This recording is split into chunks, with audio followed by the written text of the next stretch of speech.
All right. Well, good morning, everybody. Good morning and welcome to our little history of Jonathan Dickinson State Park. So I'm going to cover mostly the history of once it became, how it became a park, why it became a park, and what's happened to it since then. Um, this is not the first current events are not the first time necessarily that uh, things have been.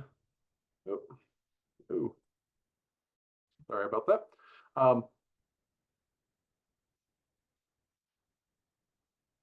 Not the first time things have been proposed for Jonathan Dickinson State Park. So hopefully everyone after this will get a better understanding of how the park came to be and how it's been used over the years. I'll take any questions at the very end, so if you can hold those. So the Florida Park Service starts back in the 1930s. State parks are an outgrowth of the national park system. There were people who wanted to get certain properties established as parks, and the National Park Service said, this is very interesting, important property, but not necessarily something that is quite on the level of a national park. And so states kind of separately and independently started creating their own state park services. Especially comes around during the Great Depression when you've got a lot of land that becomes available due to the economic crash and the New Deal projects, that there's money to acquire land and to work on the land with things like the CCC, Civil Conservation Corps. So Florida officially starts a state park service in 1935.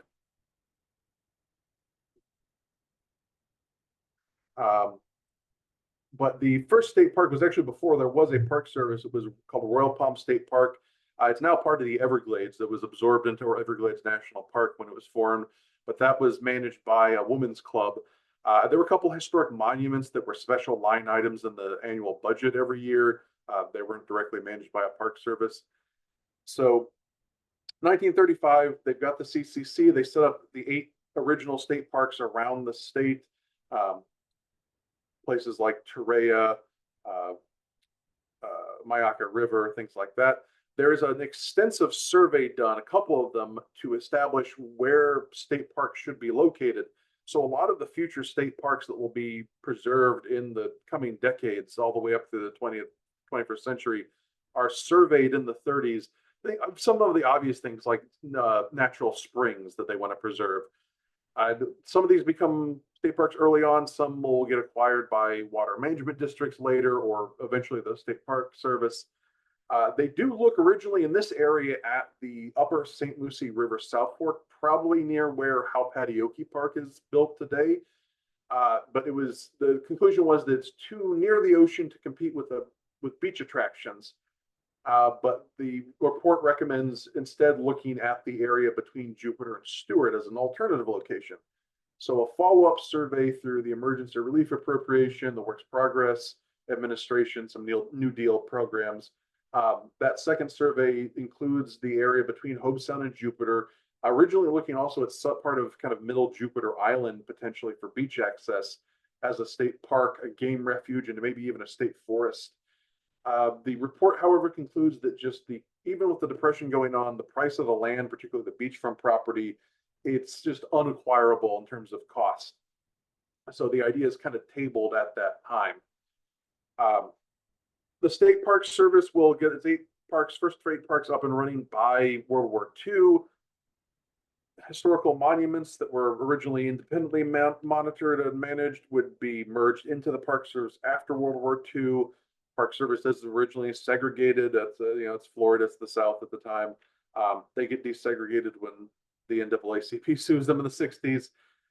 The Park Service is put under a new Department of Natural Resources in 1969. It originally had a board of directors, one representative from each part of the state, that were appointed by the governor. This is replaced by a different management system, including executive director in 1969. Each individual park used to have an advisory council, which was locals appointed from the area around the park, from each community surrounding it.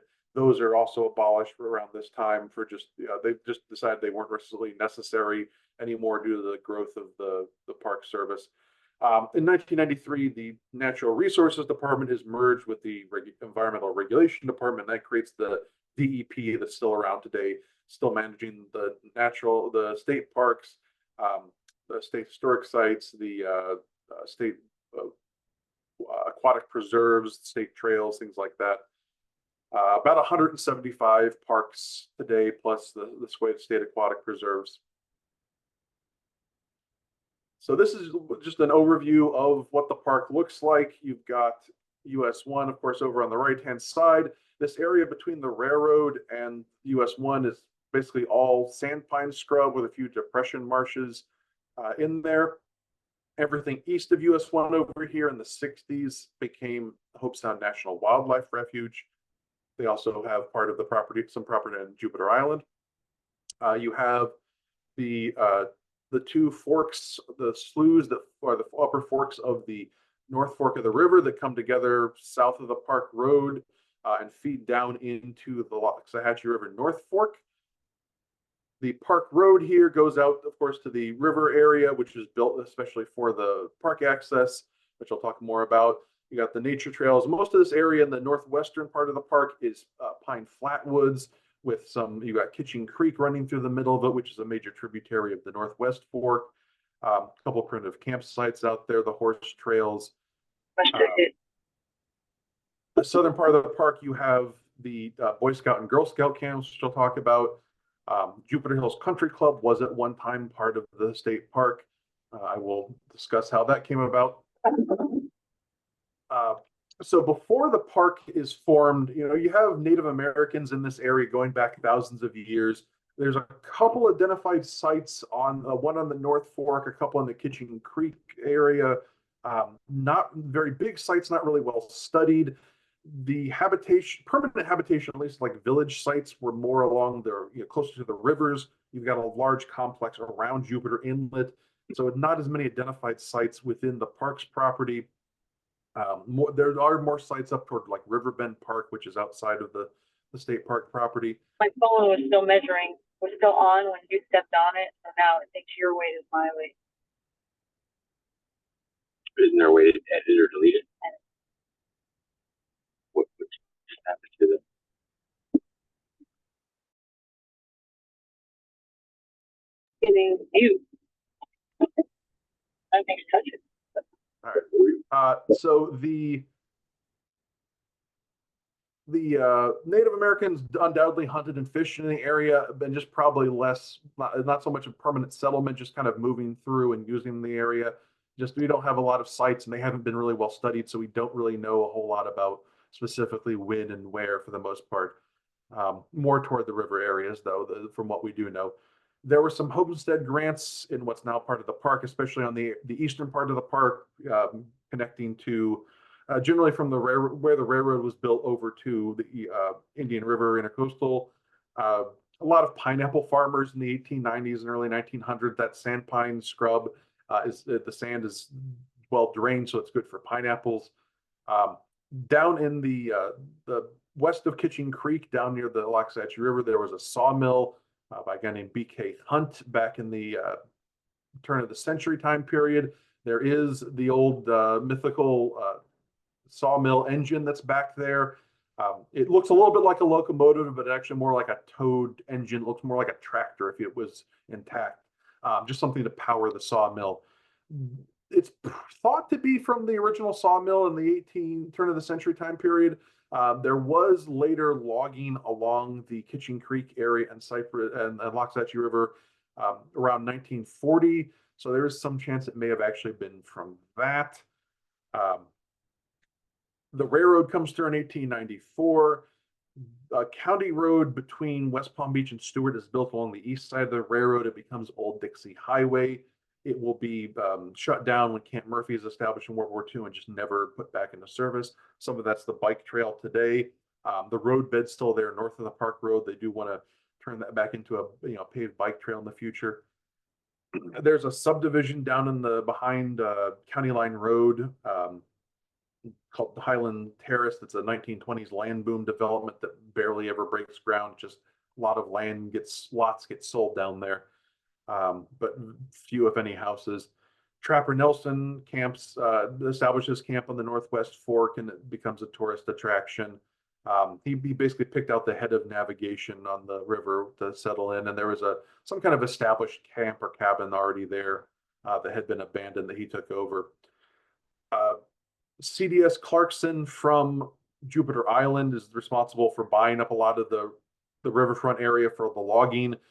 He loses about half of his property to the park for Camp Murphy, and then to the park, and he sells the rest for a nominal fee to Trapper Nelson. Camp Murphy will be there during World War II. I'm not going to get into Camp Murphy because I'm going to give a whole much longer presentation about it tomorrow night. But it is what buys up 100-some individual property owners in this area into one big block of land that can be sold to the states. So 1947, the state of Florida buys the Camp Murphy federal property from the federal government. They pay for the land plus the remaining buildings and utilities that are left on the property from Camp Murphy. Most of the Camp Murphy buildings are sold off before this, and they're scattered all over, eastern Florida. There's still some in Hope Sound and Stewart and places like that. There was some property within what's now the park that was already owned by the state. Either it had never been given out through land grants or homestead grants, or it had been reverted to state ownership due to non-payment of taxes. So that is already owned by the state and becomes part of the camp. There's a few small amount of acreage that doesn't quite fit within the counts given otherwise, so it's all unclear exactly where they came from. In 1965, there's going to be that Highland Terrace area down there in the corner behind County Line Road. There's a land swap with the Martin County School District. They buy up a bunch of the lots, and then there's a swap between them and the state to kind of get more contiguous land holdings. At that time, Martin County School District thought they were going to build a small elementary school down there. 20 years later, they decided they're never going to build that school, and instead they sell the land to fund the development of South Fork High School. The site becomes Sandy Pines mental health facility a few years later. It's still in operation today. There's some islands in the northwest fork of the river that are transferred to the state park management in the 1960s. There's a land swap for Trapper Nelson's land. People wanted to develop a country club where it became Jupiter Hills Country Club, and the state would not sell them the land, could not sell them the land legally. But when Trapper died, those developers then approached the state and said, hey, you don't have any money for trappers. We know how much you want it. Appraise the two pieces of property for an equal amount of monetary value, and let's do a land swap. You can legally do that. So the park got Trappers Camp and 875 acres on the northwest fork of the river. The developers got 360 acres for Jupiter Hills Country Club. It cost some scrub, which wasn't recognized for its biological value at the time. But it was also a really unique situation because of Trapper's sudden death and because of how important it was to preserve that part of the river against development. Trapper's property enables the subsequent acquisition of the land from Trappers down to Indiantown Road. That will get acquired in the 1980s. Without that land acquisition, that would have been developed. So it was a unique situation that wouldn't have happened much later than it did, but it would worth it in the long run. There was one private in-holding in the park, a Jupiter pioneer named Audrey Pennick Lieb. She had talked about donating her land to the park, never did. When she died, it was sold to a developer. There was another little land swap there to add some land to Jupiter Hills Country Club in exchange for getting this little tract of riverfront land. There's a little notch up there by US 1 that was donated by the Reed family, right there by the railroad crossing at the top of the park. And then a lady named Alice Delamar had owned property on the Loxahatchee River near the mouth of Kitchen Creek. It was the old ornamental gardens area for people who've been to the park way back in the day. She had donated this to the Audubon as a little private refuge. The park did end up managing it, and then just finally acquired it outright from donation from the Audubon. The park was originally 11,000 acres when it was first acquired. Due to the various land changes over the years, it's now stands at 10,000 10,500 acres today. They also, for a time from the late 80s until 2012, the Park Service managed the river corridor from above Trappers to the Indiantown Road Bridge. It was always South Florida Water Management land when the state acquired it. The park eventually just decided it was too much of a hassle to manage and just reverted it to the Water Management District's management. So early years of the park, one of the proposals that didn't come to pass was possibly having a tuberculosis sanitarium in the former Camp Murphy Hospital. There was actually some interest from county commissioners about this, and several endorsements from local counties. The state was okay with this plan. It would not have used the whole park, just a small portion of it. But the Florida Tuberculosis and Health Association ended up rejecting the site because at the time, Jonathan Dickinson was too isolated of a property. They had a sanitarium in Orlando that was 10 miles outside of town. It was hard to get employees there. So they decided to pass on that idea. So next year, state purchases the camp. It was originally going to be called Jupiter State Park at the petition of Edwin Menninger, who's the editor of the Stuart News. And he's on the advisory committee for the park. It's renamed Jonathan Dickinson State Park. 5 years before this, Jonathan Dickinson's journal had come back into publication, edited by a retired Yale professor and his wife who had been staying and wintering in Jupiter. It's a very useful tract on of what was going on here in the 1600s and the conditions and interacting with the Native Americans. It's a very useful anthropological tract. It was very popular in its heyday and even in the 20th century as Christian deliverance. Jonathan Dickinson was a Quaker. Some people today really don't like him because he was also a slave owner. But the thing is, Jonathan Dickinson never set foot on the land that is now Jonathan Dickinson State Park. So it was in his honor, but a very loose historical connection. The park opens to the public in 1950 with one park manager, no other employees. It has no facilities. It's only open on weekends. You can just come and, hike around a little bit. The exact opening day has yet to be established. It seems to have kind of not gotten much fanfare at the time. Korean War happens in 1951, and there's some talk about maybe reactivating Camp Murphy, but nothing comes of that. The Park Service is on kind of a tight budget. They actually have to close the park for a couple months due to not being able to pay the park manager. There is a lot of backlash from the local community. It's like you bought up this park instead of returning the land to the private owners. Why won't you develop it and open it to the public with recreational facilities? So Martin County, even on behalf of some of the owners, asks for a return of the land, which the Park Service at least refuses. It will finally officially open 7 days a week with facilities, campgrounds and picnic areas and a park road in 1956. And has remained, thankfully, permanently open ever since. There is still some continued military training in the park, even post Camp Murphy. Civil Air Patrol conducts weekend exercises around Hobe Mountain, especially in those early years when the park has very few facilities. The old gun range called Machine Gun Hill from Camp Murphy down in the southern part of the park that's not real accessible today. That is used for National Guard weekend training. The Marine Corps Reserve has a local company based out of River Beach that uses it as well. In 1978, that training ends. The guys doing the training have been, digging holes that gopher tortoises will then fall into and get stuck. They're leaving their trash around. They're just kind of tearing up this sandpine scrub. And so the park biologist, explains why this is just not appropriate for the park anymore. And it gets shut down and never happens any further. One of the wilder and crazier proposals ever given for Jonathan Dickinson State Park was something called Holy Land USA. So this is in the mid 1950s when they're trying to come up with money to put facilities into the park. Post World War II, pre-Disney, there were all sorts of wacky little themed tourist attractions on the roadsides around Florida. It was, Silver Gun Territory, Silver Springs, Weeki Waki, Africa USA. It's a laundry list of them. So other than being in a state park, Holy Land USA is not actually out of character for what was going on in that time period.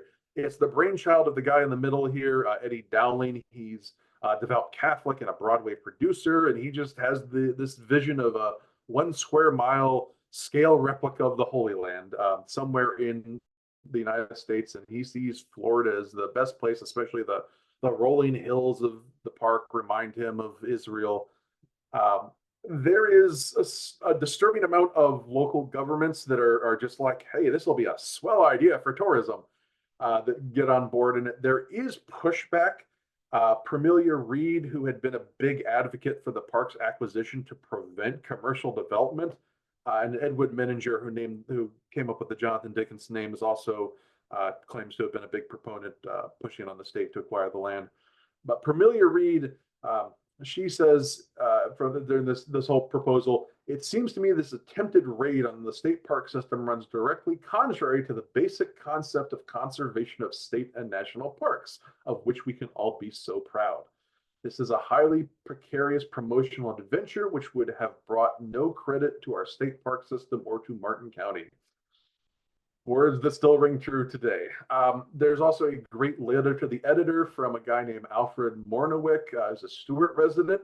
He points out the obvious problem of a religious themed tourist attraction in a state park is not really good separation of church and state.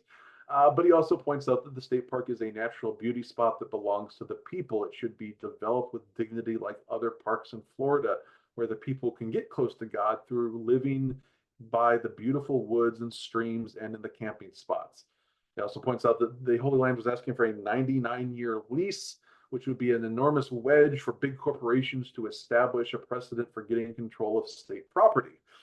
The Holy Land proposition could develop into the biggest headache that ever afflicted the citizens of Martin County. The development will fail.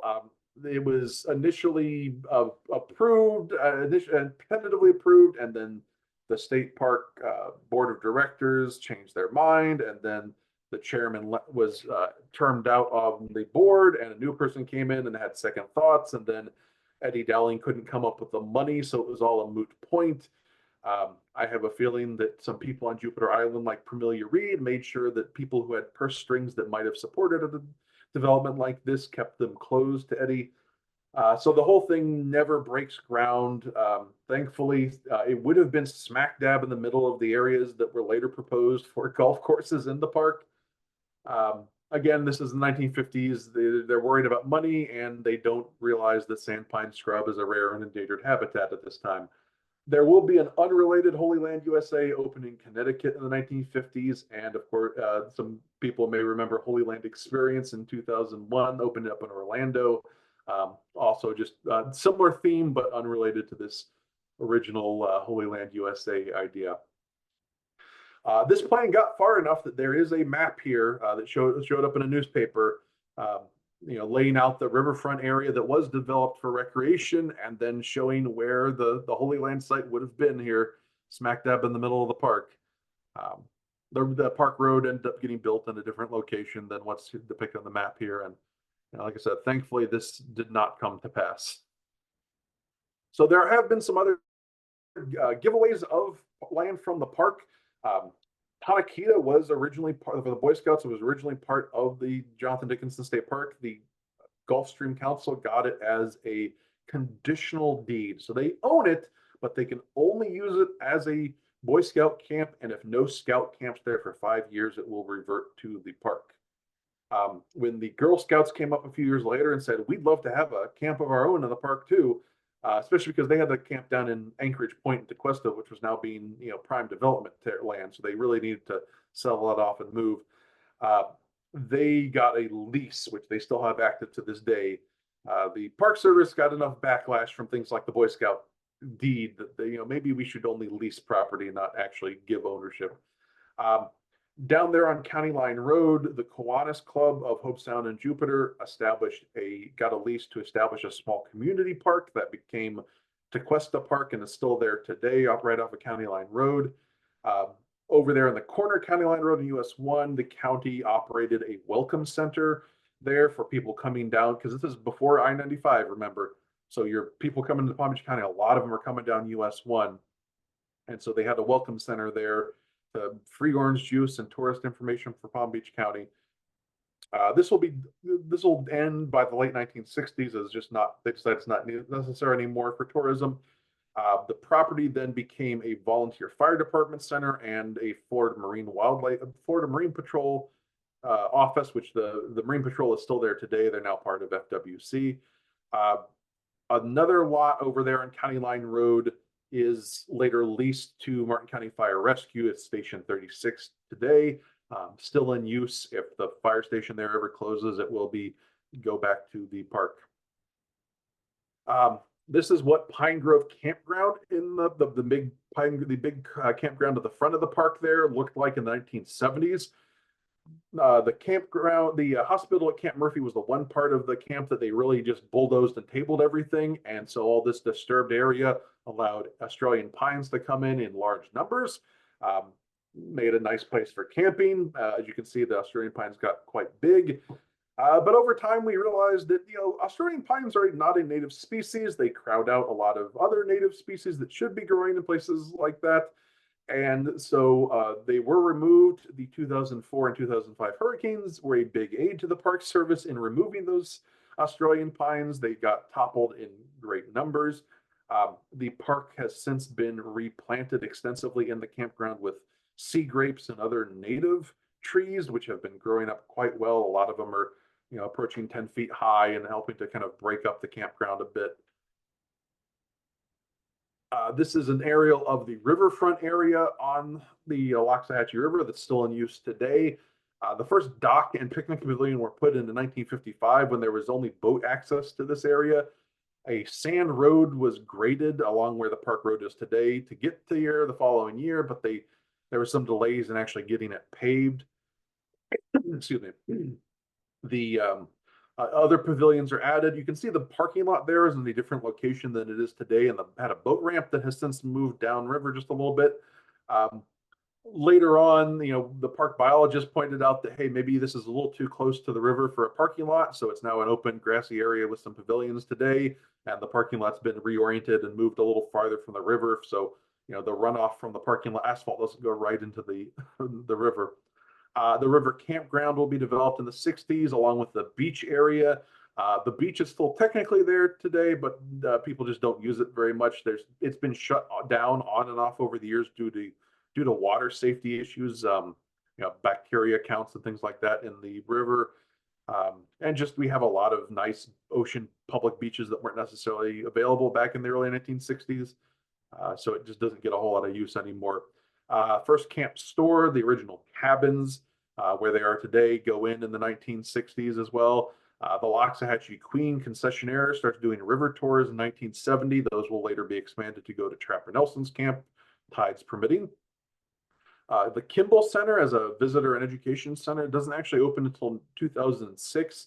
It is named after Elsa Kimball, who was a prominent member of the Friends of JDSP, a big supporter of getting that facility built. She passed away right as it was being dedicated, and so they named it in her honor. Here's a shot of what the beachfront area looked like in its heyday.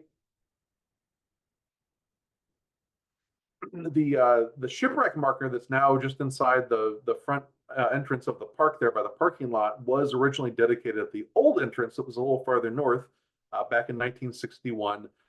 This is from the dedication ceremony. These are some young girls on the right from the DAR, I believe it was, that dedicated the marker. On the left, you've got the local historian Bessie Du Bois speaking. She's right behind the original Gatehouse Center for people coming in to pay admission at the park. And that is Seminole Billy Bowlegs III there, one of the VIPs for the dedication, seated on the left. He came to a lot of these historical dedications in the 50s and 60s to represent the Seminoles. This is the original Hobe Mountain Tower, built in 1966. It would be heavily renovated in the 2000, and at that point they put in a boardwalk. You used to actually have to trudge through the sand up there to get to it. The boardwalk made that access a lot easier. The Hobe Mountain Tower needs some repairs again after 25 years. It's closed at the moment. There were some other campgrounds around the park and some of the old former Camp Murphy areas that are no longer in use. Um, let's see here.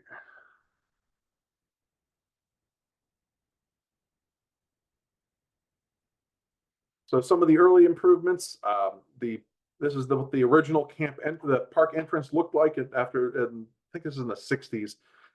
This was, if you keep driving past the modern entrance going north, there's another little small entrance with a very unassuming gate that's used by park staff.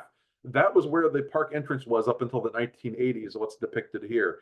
It was moved to just give an easier route to get in on the roads, have people no longer be driving past park staff residences when they come in. Um, there was going to be a segregated use area, possibly down where Kiwanis Park was later built. That it never got built before the desegregation of the Park Service. The equestrian trails are added in the 60s. They'll undergo changes over time. At times that there's a concessionaire there providing the horses. Other times it's just only for people to bring in their horses. A big change in the Park Service happens in 1969 when they hire their first chief naturalist up in Tallahassee to provide more interpretation and biological study for the Park Service. Up to that point, it was very heavily managed for recreation and history, not so much for the conservation. But the 1960s, environmentalism is a big thing, and they're realizing this needs to change. The chief naturalist, the original one, Jim Stevenson, he quickly realizes this is way too big of a task for one guy to handle the entire Park Service. And so he, with support from some garden clubs and environmental groups, gets the state to pony up the money for a district naturalist in every district. And so that will be, they'll go around training park rangers in how to give interpretive tours, doing biological study in the parks, providing some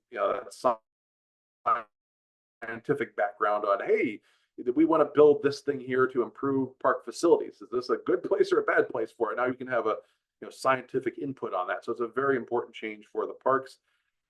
All of the districts each still have a district biologist to this day. Some parks, like Jonathan Dickinson, have a park level biologist because they have a lot of conservation management that needs to be done. One of the uses of the park with the former north water vault from Camp Murphy is the Jupiter Observation Station, originally by the Smithsonian Astrophysical Observatory, later by the Air Force. This big camera looking thing here. This is a Baker Nunn telescope. It is invented for this purpose. There are only 17 of them ever manufactured. They're scattered around the globe for the US and its allies to track satellites in space. You launch something from Cape Canaveral, or the Soviets launch something from there up there, and it's circling around, and it's like, where's it going? Where's it going to be in the sky? How do we, plot its trajectory? So they're using these specially designed cameras to take photos of the night sky and plot the satellites against the star maps, and be able to predict where they're going to be. And this eventually becomes kind of obsolete because improved radar and radio tracking, and you don't need it anymore. But for several decades, this was an important part of the space program, essentially. The facility there is sadly just falling into disrepair. It's been closed for a while. The park doesn't use it for anything. It's kind of crumbling. The camera has long since been moved elsewhere. I've been researching this to try to find out more about this really unique and little known part of the space program. I've been to the Smithsonian to research in their archives. I have to go back to copy some more documents. They do have a lot of files pertaining to their operation of the center. I've got the Air Force's sort of quarterly reports of how they were operating it as well. South Florida was not as sunny as it sometimes appears in the tourist brochures. So one of the reasons the station closed and moved elsewhere was they were seeking less rain. So there are, there are the bunkers, quote unquote, bunkers in the park. They're a little exaggerated by what they were for. So they're originally concrete water vaults to just have a water supply for Camp Murphy. Camp Murphy does not use them as bunkers of any kind. It's in the 1960s. They're associated with the Cuban Missile Crisis, but they're proposed as civil defense bunkers before the Cuban Missile Crisis. The one there at the mountain bike trailhead is modified a little bit. They probably have people stay in there for 48 hours a couple times just to kind of test it out and make sure it works. And then it's kind of abandoned. They just decide they want to do camp. They use other locations for civil defense bunkers. However, the south bunker, they decide rather than using it as like a civil defense shelter in case of nuclear war, what they end up doing is using it as the Civil Defense South Florida Area Emergency Operations Center, which goes into operation in 1965. And this is intended to be used not only for a potential World War III, but also if the St. Lucie nuclear power plant has a meltdown, severe hurricanes, or any other kind of disaster where they need to have a major regional emergency operations center. It could also house, there's a couple of these around the state for different regions, and it could house the state government if they needed to, at split amongst these different locations. And it's part of a federal program nationwide to establish emergency operations centers. By the 1980s, the bunkers, the emergency operations center bunker is falling into disrepair. It needs some serious refurbishment because it's not being used and maintained. The Civil Defense, ends their lease in 1985. The Florida Park Services uses it temporarily for district offices, which will later move to the Loran station, and then it is used as park offices until the Kimball Center opens up, and then they can move most of the administration into the Kimball Center. The park still has it. They still kind of use it today. I don't know exactly what, other than some storage they have in there these days. This particular one is behind the Pine Grove campground. You might kind of, if you look carefully, you'll kind of notice the road leading off from the campground into it. Loran is a navigation system established back in World War II. And the first Loran C, an advanced version of Loran, is placed in what became Jupiter Hills Country Club as a test station. And Loran C is a hit. They want to make a permanent station. And the Air Force, which is doing some tracking operations down by the lighthouse, they say, hey, Coast Guard, your Loran signals are messing with our tracking signals. Can you move your permanent station farther away? So this is what the original test station looked like, just very basic operations. And then this is the permanent station they established up in the northeast corner of the park. Both of these were 5 years at a time leases with the Coast Guard from the Park Service. So you have the very large 600-foot tall Loran C antenna on the left. If you were down here before 2000, up till 2010 when the station was operational, you'd drive by and this could mess with your car radio. You'll get interference from it. You can see two buildings there. The one on the left, the building is the operations building with their offices and a lot of the transmitting equipment. And then the H-shaped building toward the right was the barracks, mess hall, the single family housing units for this station are the one the Coast Guard house is by the lighthouse.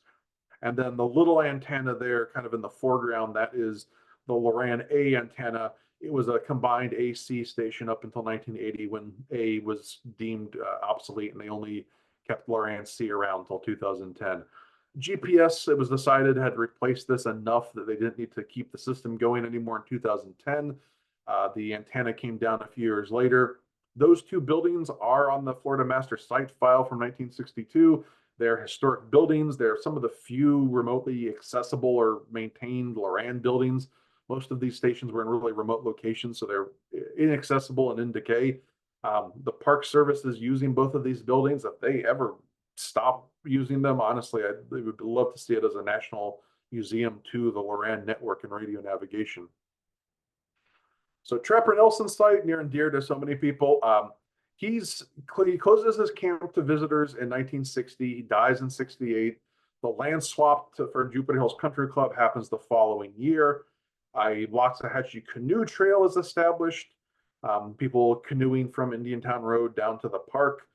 The Park Service does some refurbishment of the site, gets it open to the public in the late 70s. The cabins open up to tours in the 80s. It is added to the National Register of Historic Places in 2006 and it gets the historical marker put in there. You can still visit it on park boat tours if the tide is high enough, or you can take shallow draft motorboats or canoes, kayaks, paddleboards up there to see it and get a little tour from the ranger. If you want to learn more about Trapper Nelson, I have a whole separate hour-long presentation on him. And you can also read Life and Death on the Loxahatchee by Jim Snyder. This is Jupiter Hills Country Club under development. You can kind of see how it is the sandpine scrub, all the sandpines in view, and the area having been bulldozed for the housing and the golf courses. Not something I think we want to see happen in any more of the park. Like I said, at the time, sandpine scrub was not recognized as rare and endangered habitat when this happened. And, now through biological study, we know much better and appreciate how many plants and animals only live in this environment, most of which has been developed here in Florida. In 1971, there was a massive wildfire in Jonathan Dickinson State Park. This is, you can see a big crown fire here and some of the sand pines. This burned thousands of acres in the state park. It threatened Hobe Sound. It was front page news in the newspaper for days.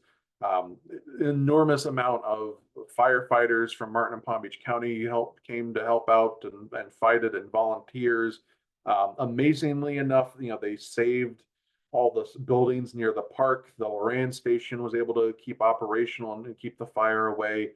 But it was bad. And this is around the time when land management is starting to think that maybe fire isn't necessarily a bad thing, especially, and this was during a major drought, by the way. Maybe if we manage fire to try to reflect natural fires that are going to happen from lightning strikes and things like that, we will avoid catastrophic fires like this wildfire. Pine flatwoods and sort of Florida sandpine scrub are fire dependent ecosystems. They naturally will burn because they're fairly dry. So the park does management plans at Jonathan Dickinson State Park and other state parks, working with the Forestry Service to do controlled managed burns to try to replicate natural fire cycles. It is good for the plants. Even some things will really depend on it. For example, love vine. If you see that orange vine growing all over the scrub in the eastern part of the park, fire is the #1 predator of love vine. Some of the pine cones need things to germinate. Fire kind of keeps a balance between scrub oaks and sand pines, keep it in a little Goldilocks zone of not too many of one, not too many of the other. The scrub jays rely on that. In 1985, the Loxahatchee River Northwest Fork is dedicated as a National Wild and Scenic River, the first in Florida. The river had been something that was near and dear to a lot of people's hearts, and there was talk of trying to conserve it back decades before even the park happened, but not really any real activity that happened on that way.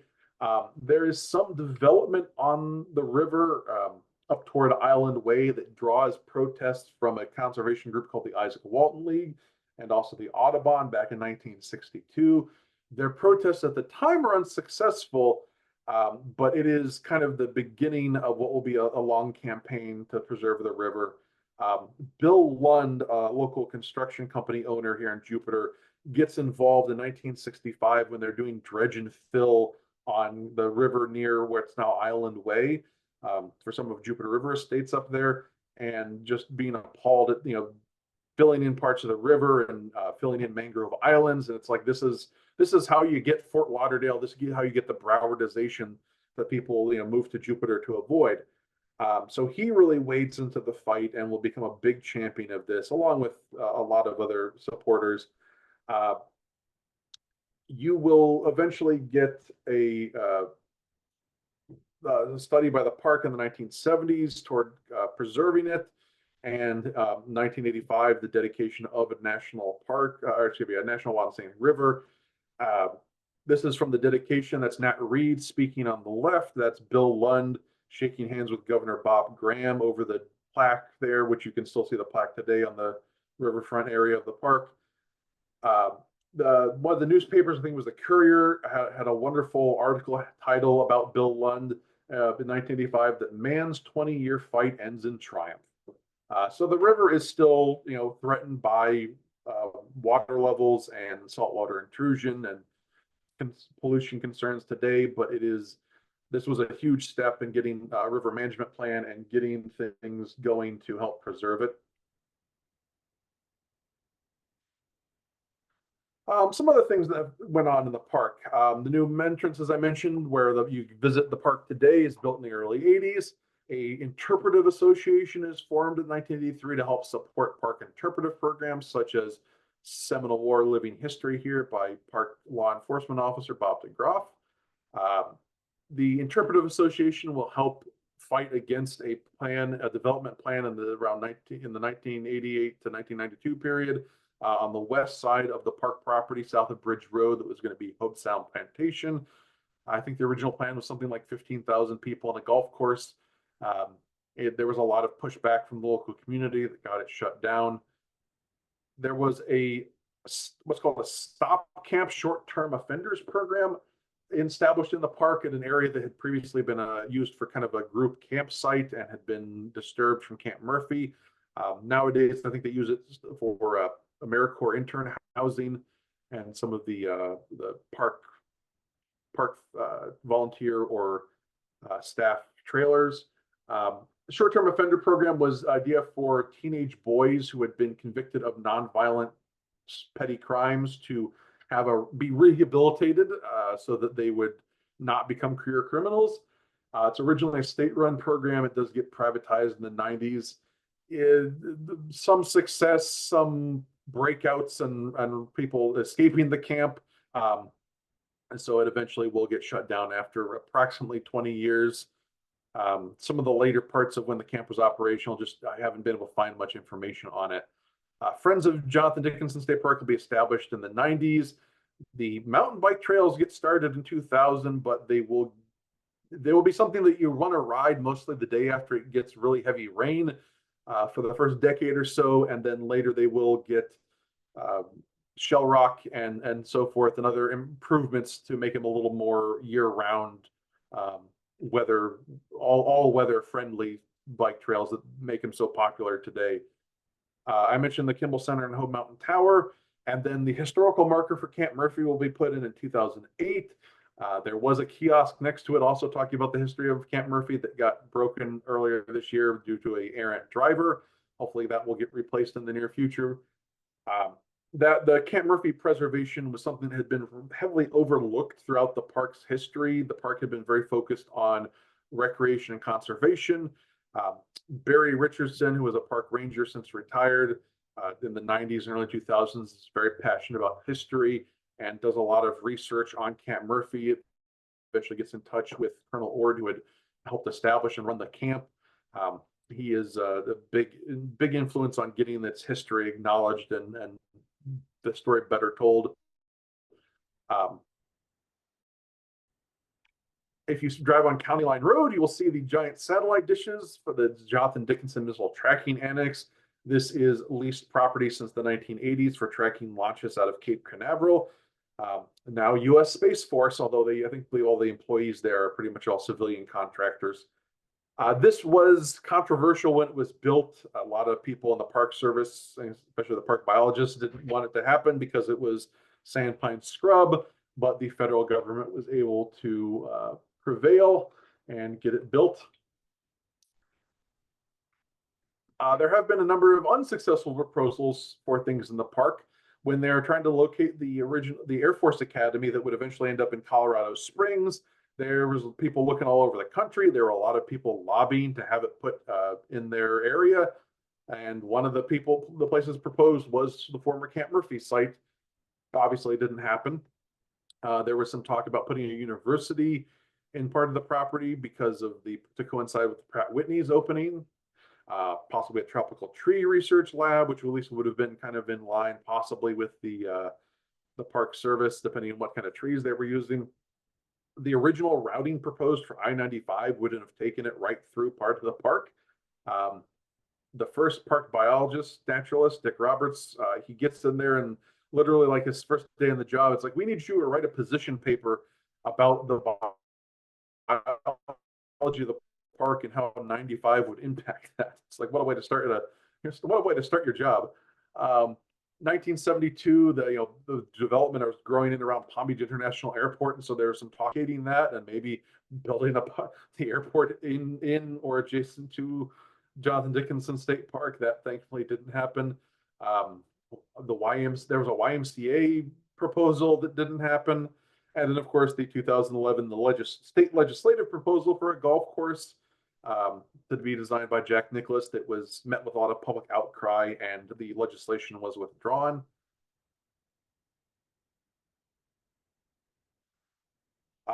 For those of you who weren't around 1995, we had a massive flood here from an incredible amount of rainfall over top of us. That picture of the kayakers they're on the roof of Trapper's Boathouse, the roof of the boathouse. So they have a lot of flooding all over Jupiter, Martin County, water up to the almost overtopping the bridges for the Waxahachie River on I-95 and the Turnpike. But that was a very memorable, momentous weather event for the park and the whole surrounding community. And of course, the park is run by staff. Many of these guys have given decades of their life for the Park Service and been incredibly dedicated to the preservation and conservation. And several of them have been amazing resources of information for me for learning about the history of the park. The park's first manager was C.F. Deloach, who was a local resident from Hobe Sound, had been the park's caretaker from when it was bought by the state, and is the first park superintendent. He ends up retiring from some health reasons. He's succeeded by his son Zane. The park has a mix of rangers, and interpretive rangers, and Park Service specialists. So today there's a park manager, an assistant manager, a volunteer coordinator, an education manager, an outreach manager. They have had a number of intern programs in there. Today, AmeriCorps is the main source of interns to help work in the park. People with limited work experience that want to work in public lands. It's a great exposure for them, a great asset to the park. In the past, there was a neighborhood youth corps that was doing temporary jobs for recent high school graduates from low-income families to help them get started in the workforce. The Student Conservation Association used to have interns that would work on some of the biological projects, monitoring birds, plants, gopher tortoises, things like that. And of course, the park relies heavily on volunteers, from camp hosts to invasive plant removal, and all sorts of other programs and projects there. So it's a lot of the community support and the people helping out directly with the park. It's a big undertaking.